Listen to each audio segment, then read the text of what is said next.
पुढली बातमी पाहूयात। आमदार अपात्रता प्रकरणाची 23 जुलैला सुनावणी होणार आहे। शिवसेना आणि राष्ट्रवादीच्या आमदार अपात्रता प्रकरणाची सुनावणी 23 जुलैला सुप्रीम कोर्टात होणार आहे। अजित पवार गटामधील आमदारांना अपात्र करा अशी याचिका शरद पवार गटाने दाखल केलेली आहे, तर शिंदे गटामधील आमदारांना अपात्र करण्याबाबत उद्धव ठाकरे गटाने याचिका केली आहे। दोन वेगवेगळ्या याचिकांवरती सुप्रीम कोर्टात सुनावणी होणार आहे। सरन्यायाधीश धनंजय चंद्रचूड यांच्यासमोर सुनावणी होईल। आमदार अपात्रता प्रकरणामध्ये 23 जुलैला सुनावणी होणार आहे। सरन्यायाधीश धनंजय चंद्रचूड यांच्यासमोर ही सुनावणी होणार आहे। शिवसेना आणि राष्ट्रवादीच्या आमदार अपात्रता प्रकरणाची सुनावणी 23 जुलैला होणार आहे। सुप्रीम कोर्टामध्ये ही सुनावणी होणार आहे। अजित पवार गटामधील आमदारांना अपात्र करा अशी मागणी शरद पवार गटाने केलेली आहे, तर शिंदे गटामधील आमदारांना अपात्र करण्याबाबत उद्धव ठाकरे गटाची याचिका आहे। दोन वेगवेगळ्या याचिका सुप्रीम कोर्टात सुनावणीसाठी येणार आहेत। 23 तारखेला दोन्ही याचिकांवरती सुनावणी होईल।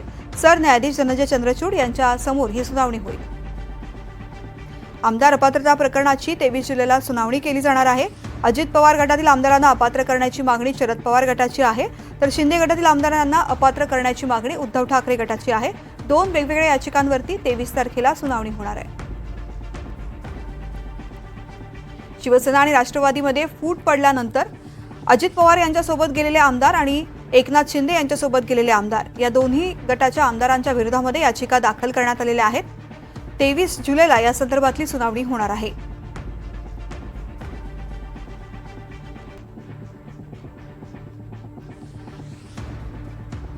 सरन्यायाधीश धनंजय चंद्रचूड यांच्या समोर या प्रकरणाची सुनावणी होणार आहे। दोन्ही प्रकरणाची सुनावणी एकाच दिवशी 23 तारखेला होणार आहे।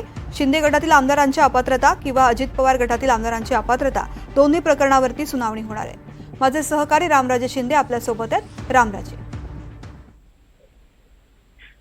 बिलकुल, खरं तर ही तारीख जी आहे ती आता पुढे ढकलण्यात आलेली आहे की यापूर्वीच ह्या होणार होत्या, परंतु आता राष्ट्रवादी असेल किंवा शिवसेना असेल या संदर्भातच्या दोन्ही ज्या तारखा आहेत त्या 23 तारखेला होणार आहेत सुनावण्या। त्यामुळे 23च्या नंतरच वेळ भवितव्य कळणार आहे।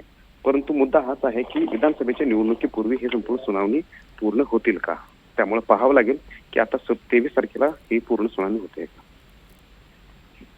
रामराजे, धन्यवाद माहितीसाठी।